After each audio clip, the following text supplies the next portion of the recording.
glad you can join us. Today we have two special guests actually. We have Christine Daal and Christy Hutchins. We're going to be talking about a new world of virtual trade shows, and we have a lot of good stuff to discuss. I want to remind attendees to please don't forget to introduce yourself in chats, ask your questions. We love answering your questions. And let's get started introducing the rest of the panelists. I'm Beth Smith. I'm the co-founder and CMO of Fashion Mingle. We have Melissa Shea, who's on every week. She's my partner, and she's the CEO extraordinaire. And Christine, do you want to start by introducing yourself? Thanks for joining us. Sure. Yeah, thank you so very much for having me, Melissa and Beth. Hi, everyone. I'm Christine Daal, the founder of Fashion Angel Warrior. We are a fashion consulting and marketing agency that specializes in helping both startup and established designers pretty much every step of the way to grow their profitable fashion business. And we help our clients in every area from social media, branding, design, development, tech packs, sourcing your fabrics and manufacturers, crowdfunding campaigns, costing, marketing, PR, influencer marketing, you name it, we pretty much can do it. We are a one-stop shop for fashion designers. And our goal at the end of the day is to help you turn your passion for fashion into a reality. Wow, that's great. I love that. Christy? Yes, I'm Christy Hutchins, and I have I've been a consultant, design, development, merchandising, sourcing consultant for a number of years, primarily specializing in the performance ski and sport business, fitness, apparel, anything that would be performance, wicking, waterproof, breathable, and the like. But really, the business, I can develop anything. So it's mostly dealing with Asia manufacturers versus domestic manufacturers. But it's a fun business. Yeah, for sure. That sounds great. And now I see we have Annika. Hi, Annika. I'm glad you could join us. Would you like to introduce yourself? Hi, sure. I'm Annika Becker, and I am a designer and manufacturer of women's dresses. I work entirely in wovens, fine linens, and cottons, and my focus is the vintage look. Okay, love that. That's great. Shirin Movahed. Hi, Shirin. Hi, everyone. I am Shirin Movahed, a business and branding attorney. I essentially help all the fashion industry get their businesses set up for success with corporate formation, commercial agreements, intellectual property. So really helping them, making sure that everything that they're doing is they have a solid legal foundation for their business. Yes, and that's absolutely true. She's Fashion Mingle's attorney, as we always mention, and we couldn't do it without her. Kat Schuller. Hi, Kat. How are you doing today? Hi, Beth. How you doing? Yeah, you know, I can't believe we're in June, at the end of June already here, practically. But I have a company called Runway the Real Way. I've always been about diversity and inclusivity. I was one of the first plus size models in the 80s, and I just kind of didn't throw the baby out with the bathwater. I just added to the bathwater. I hope the baby could swim. And just have a company called High Tech Moda, and Regen Runway is a new thing that we added to diversity and inclusivity. We added sustainability. So that's one of our focuses with Regen Runway. And there's a lot of great stuff coming up, and I'm so excited about this topic because we are all pivoting and looking towards what's going to be happening. Is it hybrid? Is it live? Is it a combination? So all of July, I'm going to spend really, doing deep dive into this topic. So I'm so excited to have you ladies and get your perspective. It's great to be here. I love these mastermind classes. It's such a great inspiration, and it starts the weekend off great. That's true. Yeah, thanks, Kat.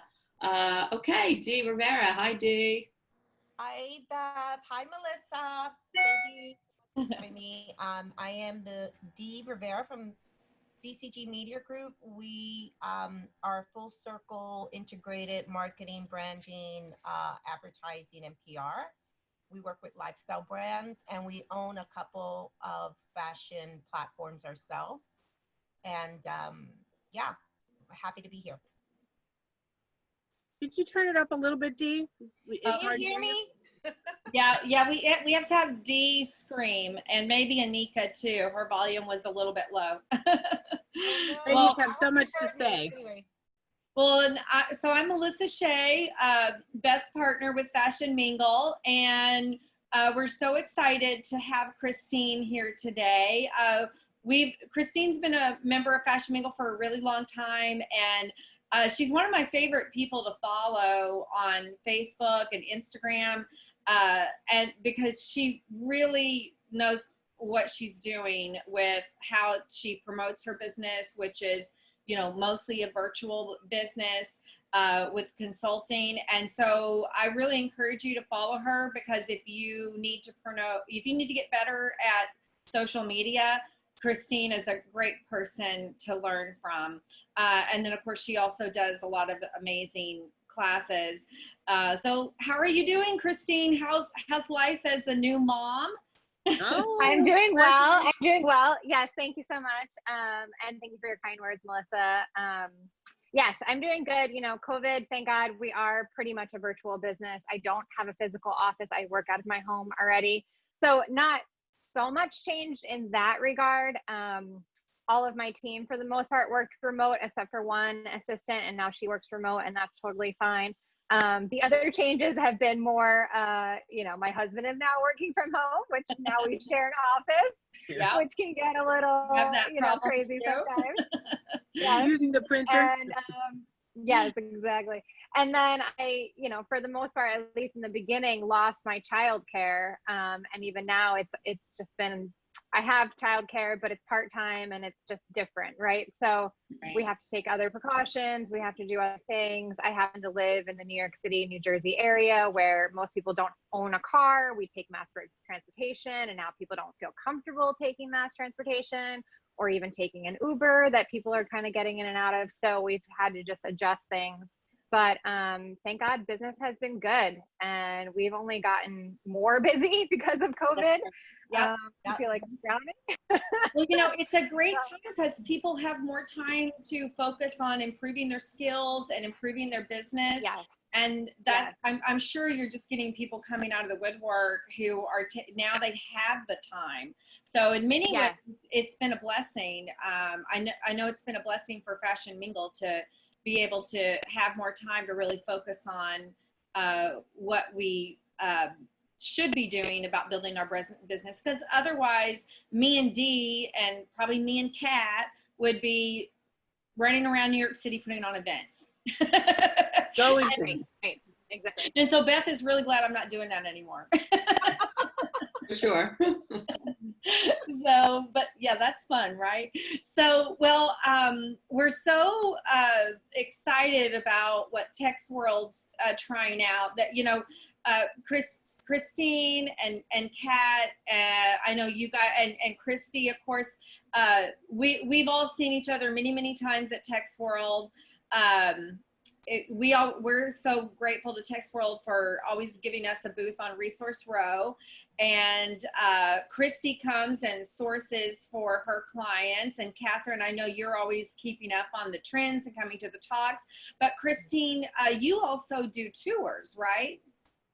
Yes, so we do tours typically at the physical Texworld event if people are not familiar about how to walk a show and that sort of thing, and then we also do manufacturing tours. And we go to Texworld a lot of times also to source for our clients, also to do events, to speak, and then just make connections and network with people and bring people on our manufacturing tours. Very cool. And so tell us about the manufacturing tours, because I know you do them in New York all the time. You started doing them in LA. I think one time I saw you going to Dallas Market. We didn't do it in Dallas. We tried to actually do it in Austin at one point in time, and that kind of fell through. I was a little too busy at that time to really focus on it. But we have done them in New York now for the past 4 years. We've done them in LA for the past 3. and Miami for the past 2. So it's been awesome. We take you around to our preferred vendors and suppliers, the ones that we've worked with, that we trust, that we've vetted, the ones we know are going to take care of newbies, that are not going to treat them poorly or try to take advantage of them. And we really teach you how to take your idea from a sketch all the way through to a final garment. And it's great. It's a great time in New York City. Obviously, we walk around. In LA and Miami, we drive around in a van. And it's really, really awesome. It's great getting to know people and seeing kind of where they're at and giving them this valuable information that they can walk away with.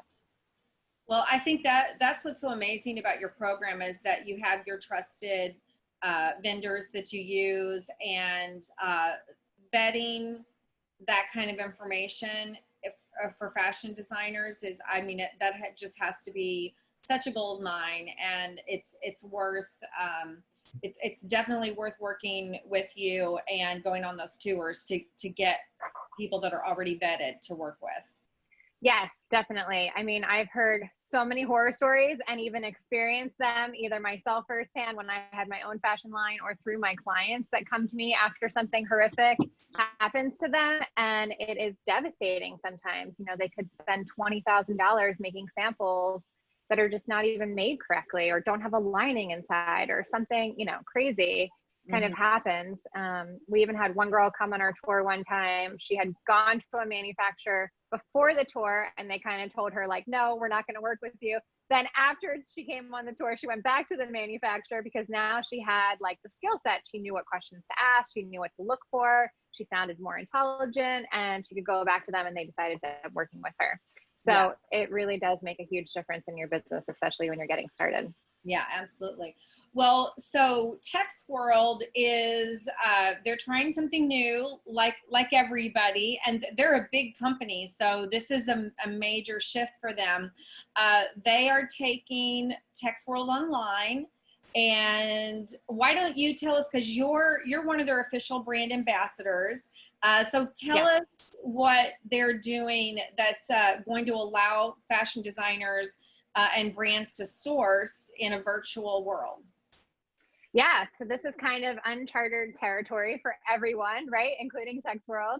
And they've developed this amazing platform. I'm really excited to see what it actually looks like when it launches.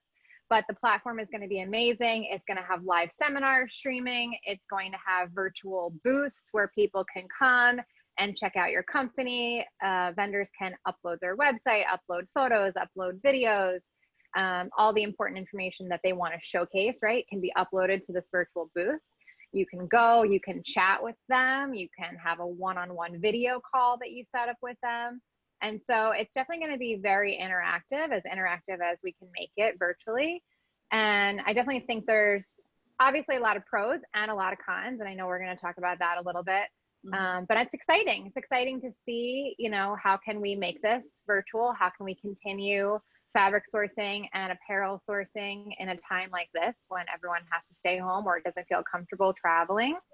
And certainly I know not a lot of people will want to travel to New York City, especially being kind of the epicenter of the pandemic. So yeah, it's very exciting. And I'm excited to see what they end up doing with it. I'm excited to be their brand ambassador. I know we've been doing a lot of IG takeovers. We'll be interviewing you, Melissa, in 2 weeks, which is really exciting. So everyone stay tuned for that. And yeah, I think it's a great way to pivot. I mean, the true test of a great business is how can you pivot in times of change and times when the economy is down or whatever the case may be. And you've got to pivot, you have to adapt and stay up to date with the times. Yeah.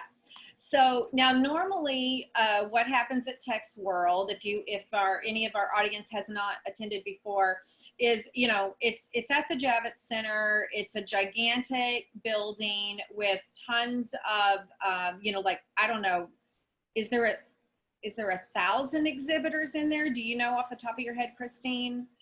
I don't know, but I would say, yeah, easily thousands, I think. Yeah. And so at Textworld at the Javits Center, they have them lined up by country.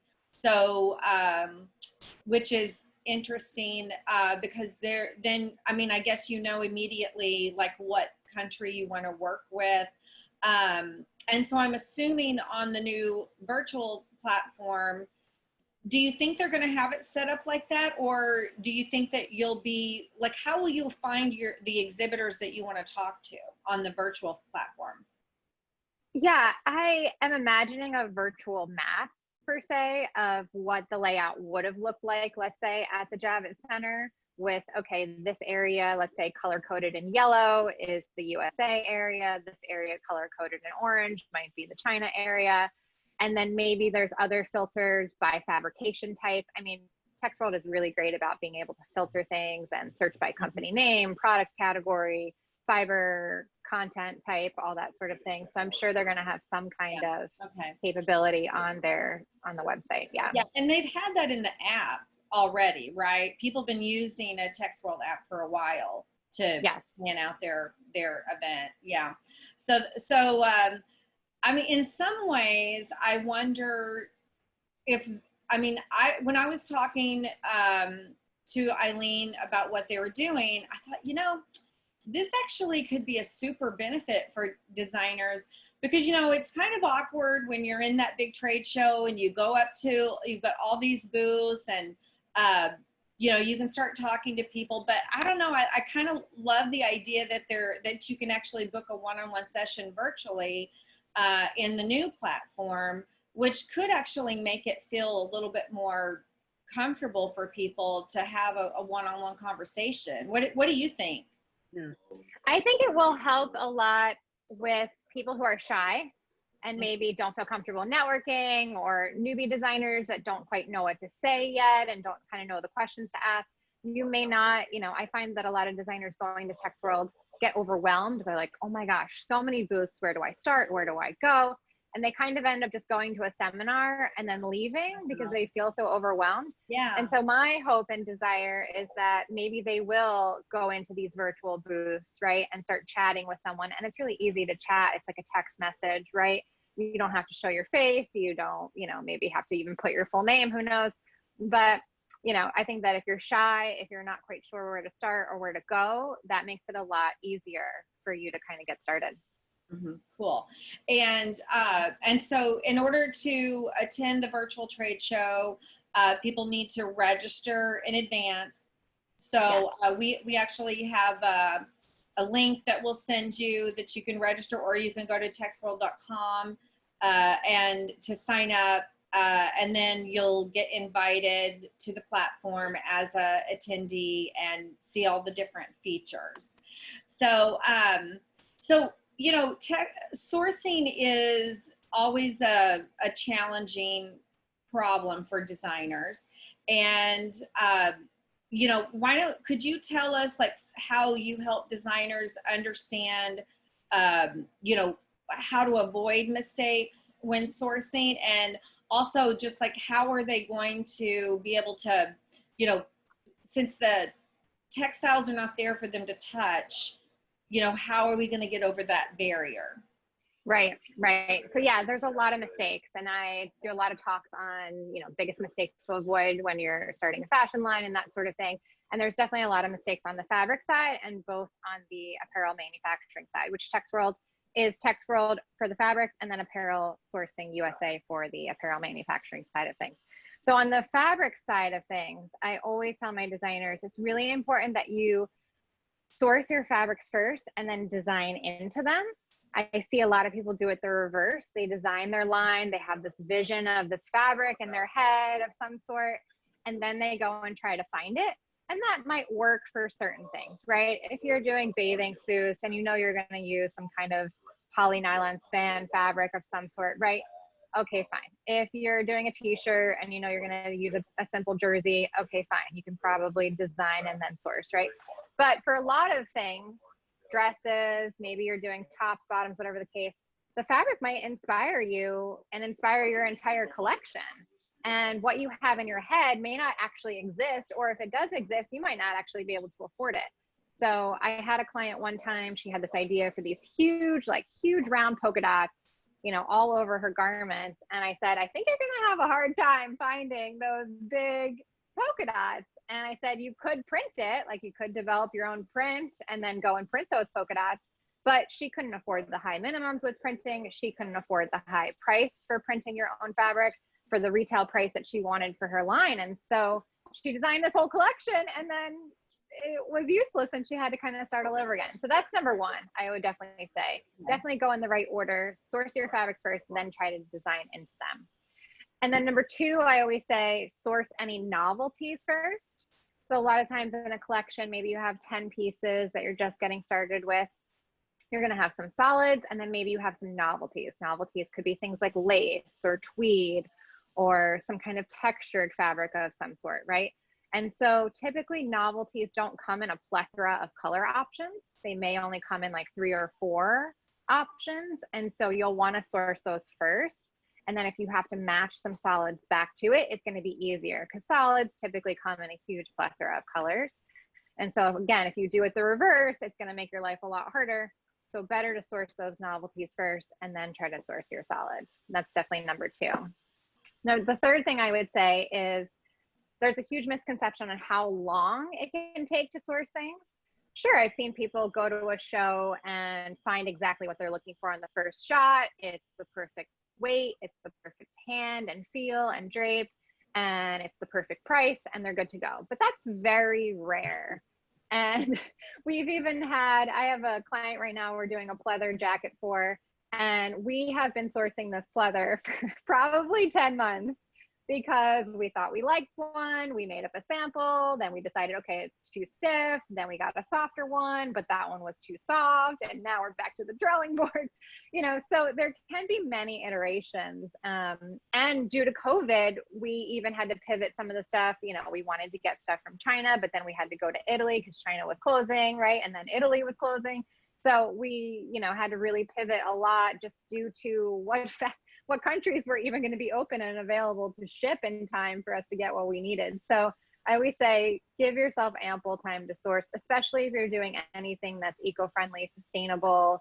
It has to have certain certifications. It has some kind of tech component to it. That's definitely going to take a lot longer to source. And then the last thing I always tell my designers is make sure you're using each fabrication within your line at least 2 to 3 times. That's going to help you to meet minimums. That's going to help you to make your line look cohesive. Some designers will say, okay, well, I have 10 styles. I'm going to source 10 fabrics. Well, 10 styles, you should probably only have 2 to 3 fabric options top so that you can use them for multiple styles, because somebody, let's say you're selling online, isn't going to buy the full collection. They might only choose 1 or 2 pieces. Or if you're selling to a store, they may not buy the full collection, right? And so you want to make sure that you can actually meet your minimums at the end of the day and be able to afford that fabric at the price that you want it at. So those are my top fabric sourcing mistakes that you can use to try to avoid those mistakes. Yes. Well, that's really great advice. Yeah, because making mistakes at the sourcing level is very costly, right? Yes, definitely. You could waste thousands of dollars. I see designers all the time. They start finding stuff, they grab it. Oh, let's buy it. And then now they have all this fabric. They don't even know what they're going to use it for.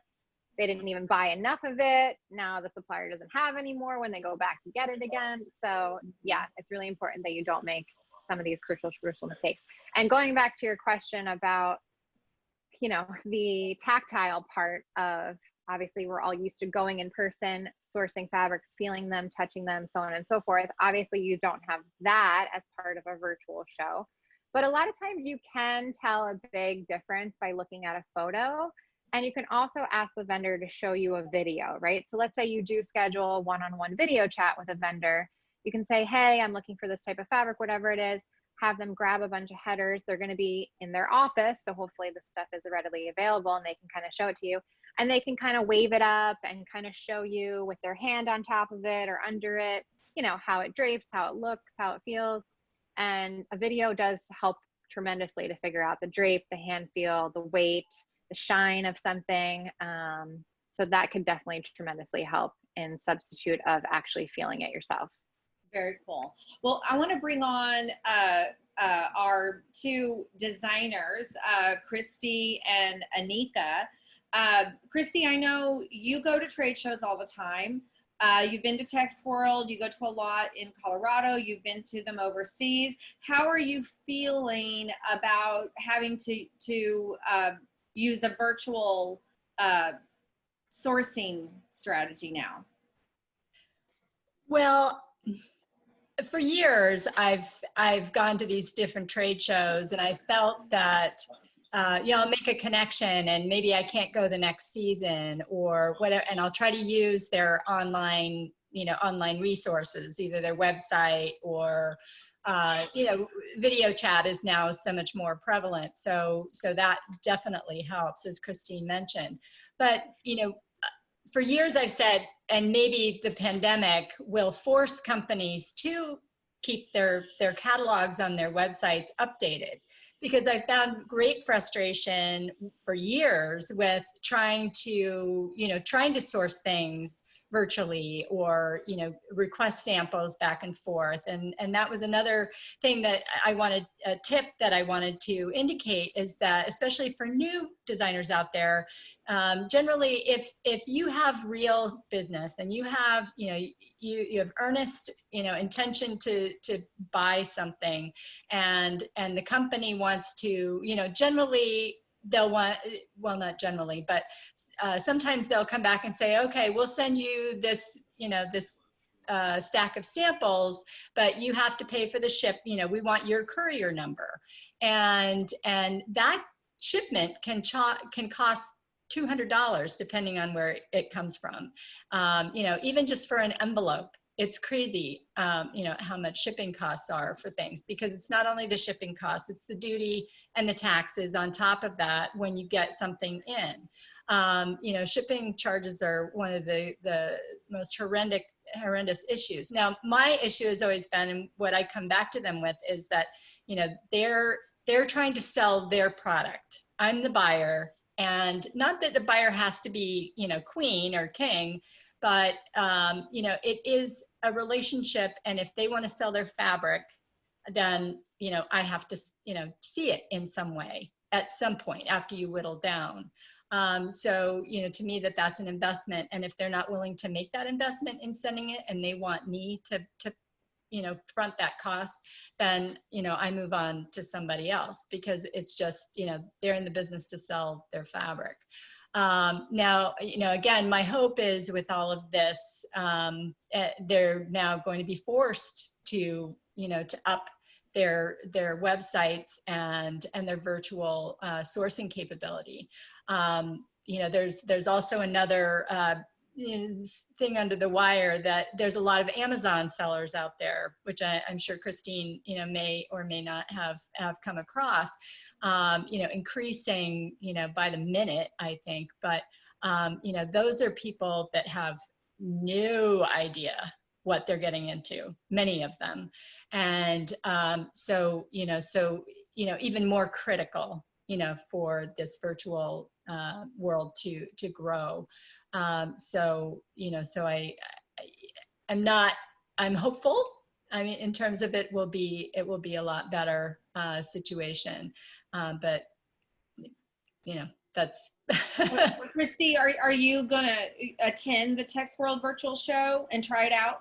Yes, very definitely. Actually, yesterday in prep for this, I went on the site just to see if they had any guidance or anything up and going with, okay, can I, go into this showroom or that. I saw that they were doing the one-on-one sessions and the matching sessions, which is great. If I'm looking for faux fur, if I'm looking for, waterproof breathable material,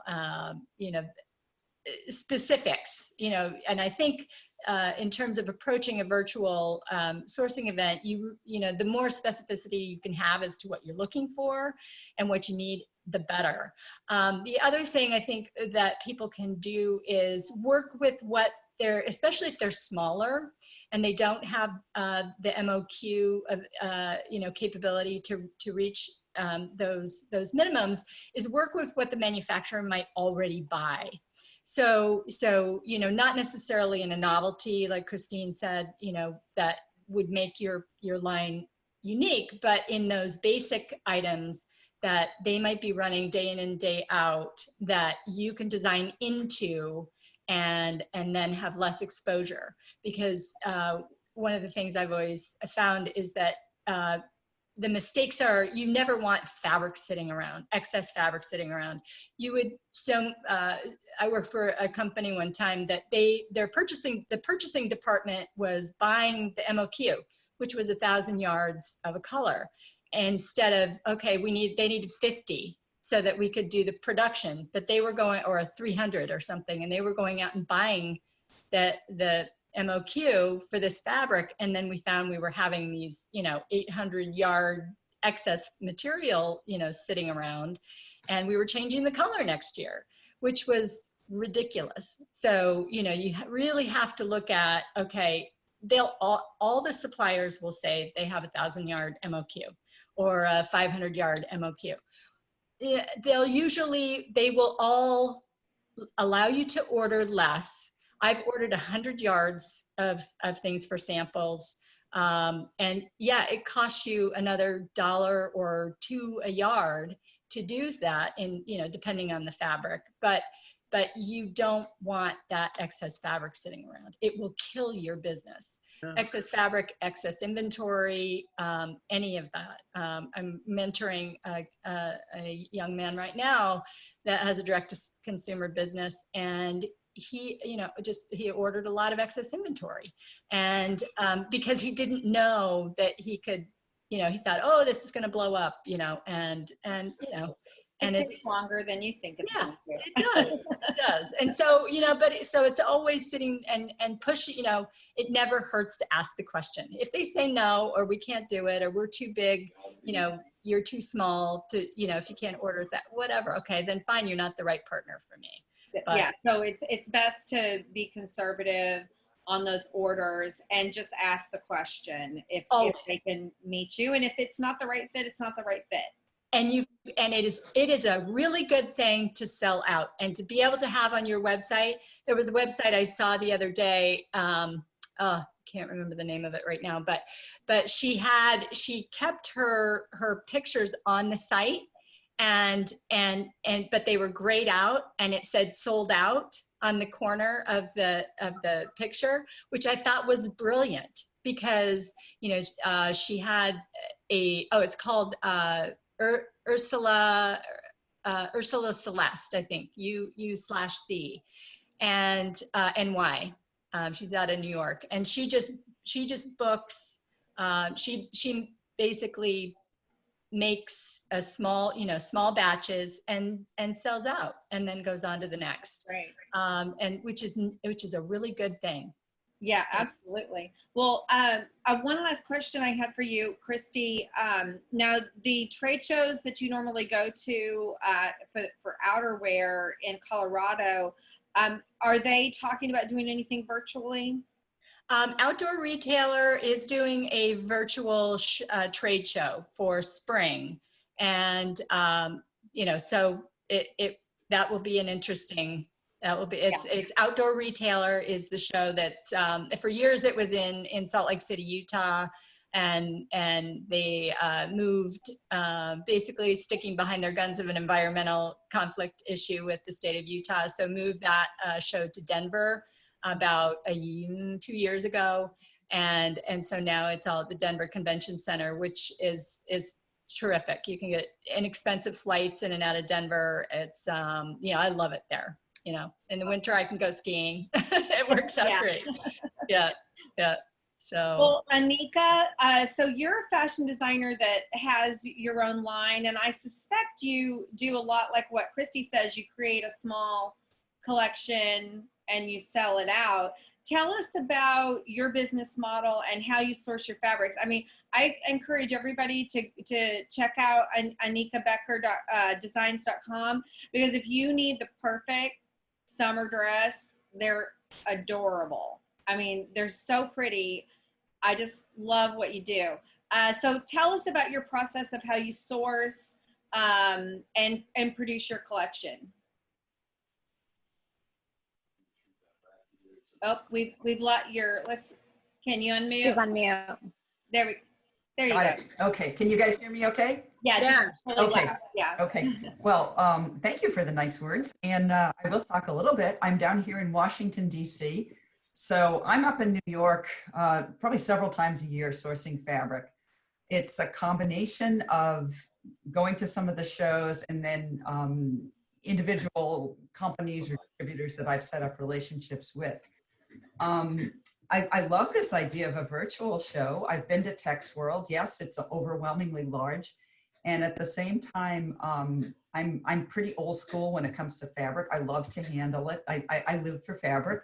So this idea of a video to bridge the static online presentations and the physical being there, I think is a really neat idea. I'm very excited about that. And yes, I'm definitely planning to attend the virtual Texworld. I have to agree with Christy about sampling. That's a really important aspect for me. If I see something, even if I see it in person, if I like it, I'm probably going to want to see a sample card from the source. And for me, the guys who tend to get my business are the ones who are going to send me the multiple colorways. Yes, we do this check in a 1/8 inch repeat. We also do it in a 1/4 inch and a 1/2 inch. I like getting the full card. I think that's sometimes going to introduce me to an idea I may not have already had. Or it's just nice to have. I have it in my library. If next season I'm thinking about a different colorway, or I just say, oh yeah, I saw that, I liked it. It's great to have the samples. So one of the things I would love to see from something like a virtual presentation is if there's some automatic means of being able to say, oh yeah, I'd like to get that. I don't mind paying a nominal fee for shipping and handling. Of course, it's really nice if somebody else takes care of that, but the sample is a really important part. I was just taking some notes as I was hearing both Christine and Christy talk, because you gave me so many ideas about my own experiences. One thing that came up with me at Textworld, and I would just put this question out to Christine, if you're up on how they're doing the virtual this time around. I was struck by the very large number of suppliers who were very accommodating. I was looking for digitally printed linen at the time.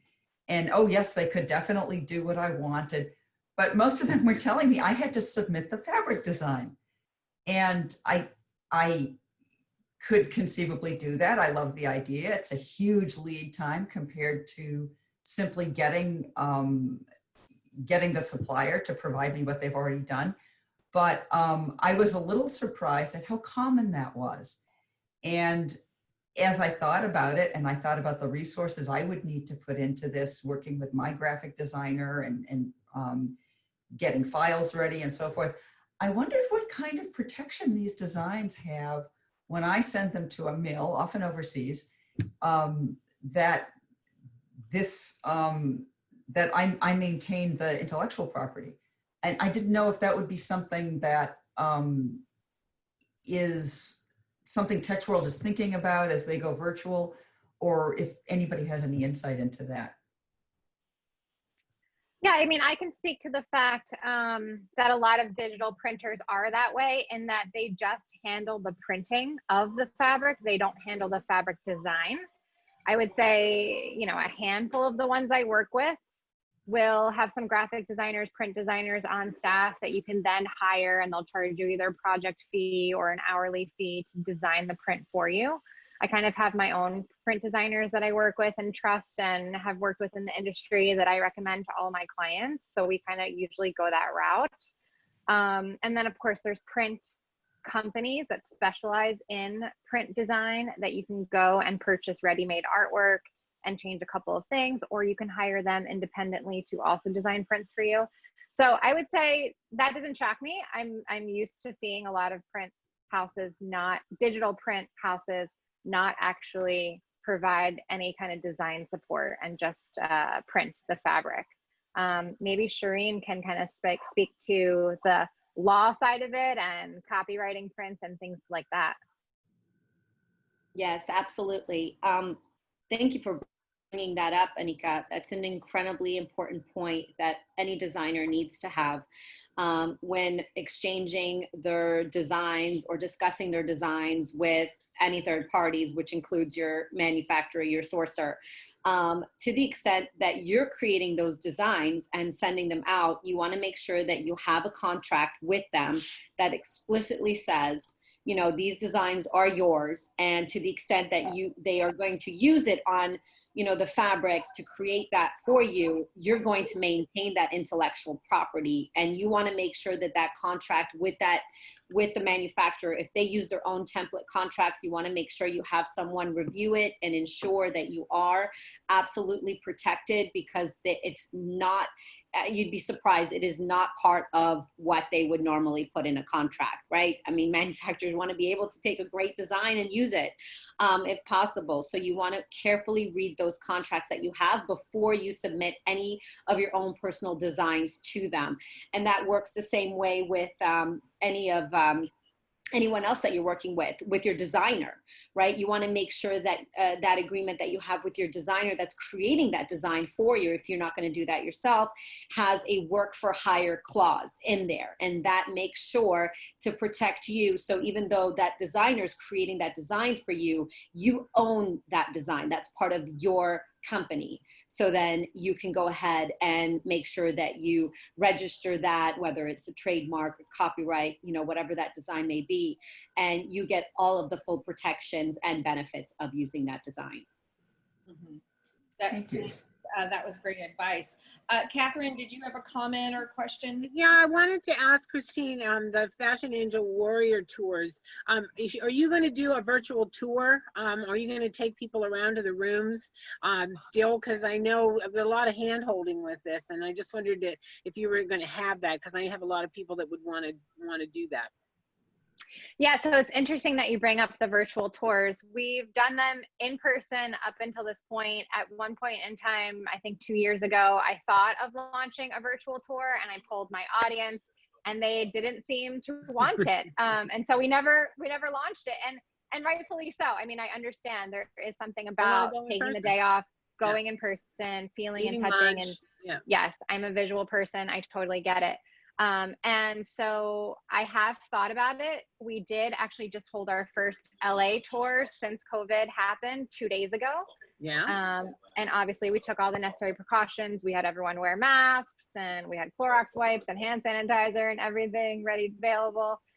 We couldn't go eat inside of a restaurant, so we actually ate outside of one of our manufacturers. They had a little patio in the back, and we ended up eating outside. And it was great, and it was fine. There was only one vendor that we couldn't physically go to. They weren't accepting any visitors due to COVID. And so I ended up recording a virtual tour of that vendor and then supplying it to the tour attendees. So it was mostly in person and half virtual in that sense. But it's definitely been something I've thought of.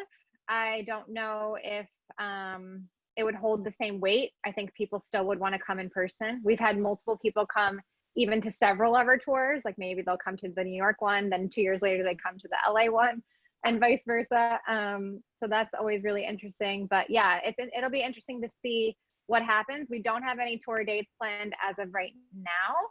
I'm kind of waiting to see what's going to happen with New York. I know most of the manufacturers are just opening up right now, but a lot of them are still doing PPE and masks and that sort of thing. I'm hoping to have a Miami manufacturing tour in November, but we'll have to kind of see what happens. Hopefully we'll have a vaccine by then. I love the idea of doing like the video where you couldn't actually go into the manufacturer, and so you did the video for them. You know, it sounds like that actually would be a really good tool to have in your toolbox for your clients that, you know, aren't ready to come into New York City or LA, but might want to do some, you know, investigation on your vendors. So that might be something to think about. We're always thinking how to do things virtually here, because that's like our little group is that. Like Dee does a ton of stuff virtually, Kat does too, and we kind of actually come from that. So we love to see new ways of communicating that kind of information. So I think that you could take advantage of that now. I do too. I think because it's going to be overwhelming for a lot of people to switch and pivot and do that. So you're going to need the guidance. So for those people that are very tentative about, I know being shy and having to go in person is one thing to overcome, but it's still overwhelming. There is so much at Textworld that if you had a guide to really, and if you wanted to go into and find certain, fabrics and textiles, and you had a guide to take you around, even virtually, I just think it's really needed, Christine. It really is. Yeah, you both have really good points, and it's something that I keep going back and forth. Yes, I'm going to do it. No, I'm not going to do it. Do people want it? Do they not want it? And it might very well happen, especially for the New York City area, because we got hit the hardest. Yeah. Right. Well, Beth, we want to see if we have some questions from our attendees. Yeah, sure. We have a question from Denise. She wants to know two things. She wants to know if Textworld is going to have a section for sustainable fabrics for dresses, and she also wants to know where are the main areas of manufacturing in the U.S. outside of New York, Miami, LA, and anywhere else? Yeah, I can speak to that a little bit, and anyone else wants to chime in. So going back to the sustainable fabrics, so I don't believe Textworld has it separated by this is a sustainable fabric and this is not a sustainable fabric. However, it's important for you to understand what types of fabrics you are looking for, right? And what does that word sustainable really mean to you? Are you looking for fabrics that have certain kinds of certifications? Is organic cotton work for you? Does bamboo work for you? There's kind of like, sustainability is that thing where it depends how far you want to take it, right? Some people will say, oh, bamboo is great. It's natural. It comes from the earth. But if you think about how much water is used to then break down the bamboo, then some people argue, okay, it's really not sustainable at the end of the day because it uses more water than cotton. So it's really up to you as the designer to figure out what does sustainable mean to you, what types of fiber contents and fabric types are you really looking for, and then search that way, because definitely they'll have it separated by that at Textworld. Okay. And then to answer, yes, go ahead. Topic, Christine, for a webinar, what does sustainable mean to you? Yes, it is super complex, yes. And the second question about the manufacturing. So yes, it's not just in New York, LA, and Miami. There's definitely areas in Austin, Dallas, North Carolina, Chicago, San Francisco. There's really a lot of manufacturers. I work with a manufacturer in Alabama that's literally in the middle of nowhere. There really are a lot of manufacturers all over the country, and I think it's becoming more popular, and a lot of stuff is coming back to the US, and people are putting a focus on made in the USA. And I'm also hoping that with this pandemic, there's going to be more focus on made in the USA, because we could see how we couldn't get stuff from other countries and we had to look within the US to do it. So I'm excited to see what happens from all of this. Yeah, that's wonderful. And Kat, you had another point. Well, I work a lot with the Turkish manufacturers. So if anyone, and the good thing about Turkey is that there's a really good logistics program where it's not expensive to ship it. It's like $1.50 or something. It's ridiculously inexpensive. So if anybody wants to explore I have 14,000 factories in Turkey. It's a lot of business that we can do over there. Very cool. Well, so we're almost to the end of this discussion, but I wanted to talk about what different kinds of connections and what Textworld is. What's so fun about, like what Christine said, is like all the networking you can do and all the people you run into that you're like, you haven't seen in a while. But they always have these wonderful textile talks. Lensing Fabrics is always sponsoring those. So can you explain to us, Christine, how the learning side of this is going to work? Because they're still going to be having the like webinars or something, right? Yes. So there's going to be seminars hosted virtually as well. I don't exactly know all the details, but I do know that they're going to be streaming both live during the show, and then you can watch the replays after. And that's one of really the benefits to having a virtual show, is that the show is going to be 24/7 open. So traditionally you would have to go to the Javits Center during, you know, the show hours, which might be 9 to 5. And if you're working or you can't get away or whatever, you know, you're in a different time zone, whatever the case may be. So now it's great. It's open 24/7. So you can go and check out all the booths. You might not be able to chat with someone unless of course they're in the same time zone as you maybe, but you can at least check out all the booths 24/7. You can check out the seminars 24/7. And I believe the platform is going to be open for 45 days after the show is ended. So that's really great. So if this is a busy time for you or you're not ready to source fabrics, you can actually still source your fabrics and get everything up to 45 days after. So that's kind of exciting. Yeah, and then I think what Eileen said was as soon as like they end the New York one, they're going to use the same platform for, what is it, Paris, or where's the, do you know where the next one is? It's somewhere in Europe. I can't remember which one, which city. I know they're based in Germany, so maybe it's Berlin. Maybe, yeah. I'm not 100% sure actually where the other city. Yes. Christy, do you know? Yeah, it's Paris. Oh, yeah, Paris. and it's it's early September. I just saw the dates. They came through. I don't need to source fabric, but just logging into Paris Texworld virtually and poking around, I might do that just to feel like I'm there. And it's I'm not sure what Prima Vision is doing, but it's usually right around Prima Vision, so it's either before or after, or they might have one day that's an overlap day. That has been the typical. You know, typically what I love about going to those shows is just, you know, I think Europe has done such an amazing job with keeping their small batch manufacturing and their innovation, creativity. So, you know, from Prima Vision, you get that influence, and then Texworld is more Asian supplier focused, Asian, you know, international suppliers more than Prima Vision. But that's one of the biggest issues with the U.S. is, you know, in trying to reshore, is that we, you know, unfortunately, we don't make a lot of the things. You know, there are, you know, specific categories of materials that we've maintained and we make, and there's some great suppliers that are in the U.S. So, you know, but it's like Pendleton, or not Pendleton, but Woolrich Mills just closed. You know, last spring. So, you know, it was going to cost too much to, you know, to upgrade the mill. So they closed it and sold off some of the machinery, or all the machinery. So, and now that's owned by an Italian company, which is interesting. An iconic American brand is owned by an Italian company. So, wow.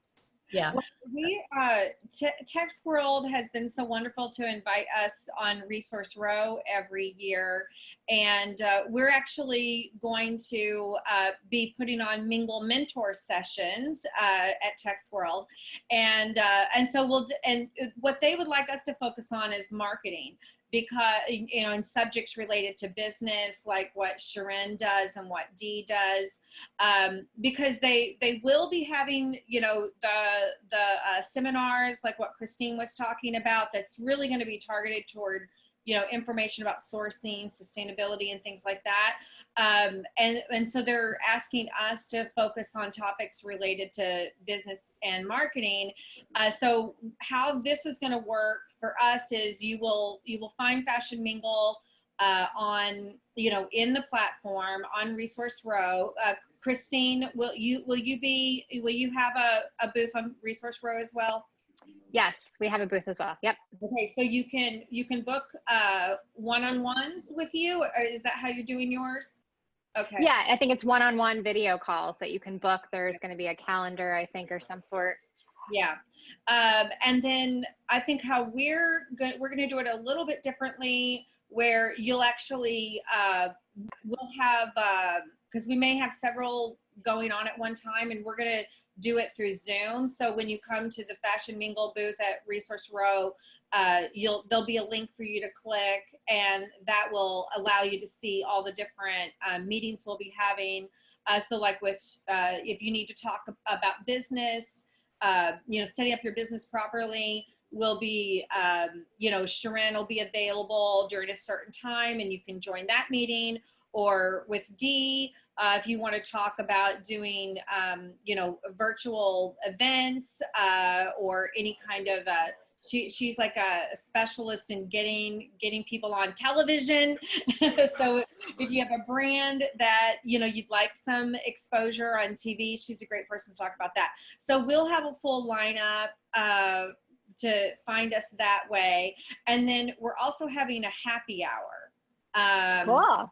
Yeah. And so Yeah. in the real world, we have been having after Textworld, we've always had like a little cocktail party at Row NYC, and so people that we meet during the day at our booth can come over, and then it's also like a bunch of New York Fashion Mingle members, and so it's just like a really great networking opportunity. So we were thinking like, how could we create that same opportunity, maybe not experience, but opportunity virtually. So what we will do is everybody who signs up for a Mingle Mentor session will be invited to the happy hour, and everybody can be on and talk about what they do, and and just make more connections. So I think that'll be fun, and we will give everybody our recipe for our Mingle Martini in advance, so you can order your supplies in advance and have your Mingle Martini there at the network party, even if we can't have it at Row. So, Awesome. So does anybody else have anything to add before we sign off today? Miss D, yes. Just super quick, I just wanted to add that if any of the designers that are on this platform right now, or you could share this, if you are a minority business owned certified company, UPS, FedEx, and many of these shipping companies have a diversity program, and they give you 50% or more off on shipping. Wow. Oh, wow, that's really that's nice. just FYI. Well, and speaking of diversity programs, so okay, just to let you guys know about our schedule, next Friday, this is our 15th Mingle Mastermind, and so next Friday, it's the day before 4th of July, so we are giving ourselves a holiday. And I'm going to try really hard not to work on that day. Me too. Hard. But I'm going to officially try and take a day off. That's impossible. I know, that's really tough for me. But I'm going to try. And so we won't be here next Friday. But then the following Friday, we're doing something completely different. We're doing a mastermind on diversity in the fashion industry because, obviously this has been a very challenging month for our country, but also it's really just paved the way for people to start having open conversations about the issues that we face with diversity and equality and justice. But in the fashion industry, there's that impression that would be a very diverse industry and lots of welcoming of all cultures. But especially at the corporate level, there's still a lot of problems.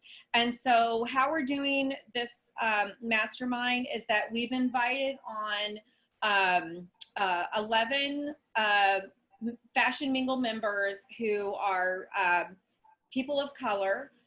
Most of them will be from the Black community, but there will be some additional people of color because we're working specifically with one of our members to a Black fashion designer, because we wanted to make sure that we set this up in a way that is really how someone from the Black community would want this represented. And so we are taking Adrina's advice on how to set it up. And so she wanted it to be a diverse group to talk about diversity. So, and then we'll definitely be talking about how we can be better, how they need us to be better allies. And so we will launch it on July the 10th.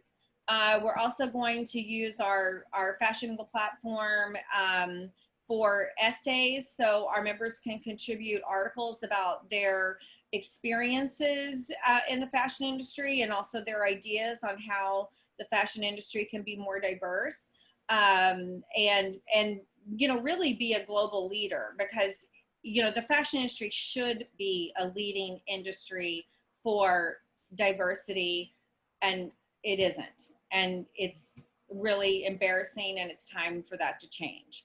So and then we will also we're going to try to keep the conversation going by having more specific topics. About once a month during our Mingle Mind sessions, we'll bring on someone who can really delve into one particular issue that's an expert on a particular area of the fashion industry, and you know, just keep the conversation going, because this is our opportunity to really make change. Yeah. So, okay, well, thank you so much, Christine, for joining us. Everybody go to fashionangelwarrior.com, sign up for Christine's email list, because you're going to get tons of great advice. She gives away some wonderful freebies that are so helpful for designers. I actually have one freebie for everyone today who's watching. Yes, we have our free fabric sourcing guide, so that you can be totally prepared before you go to Texworld or any of the other trade shows when you're sourcing your fabric. So go to fashionangelwarrior.com/fabric, and you'll get our free fabric sourcing guide. Fabulous, fabulous. Well, thanks so much for everybody for coming. Thank you for Annika and Christy for being on our panel this week, and everybody have a great weekend.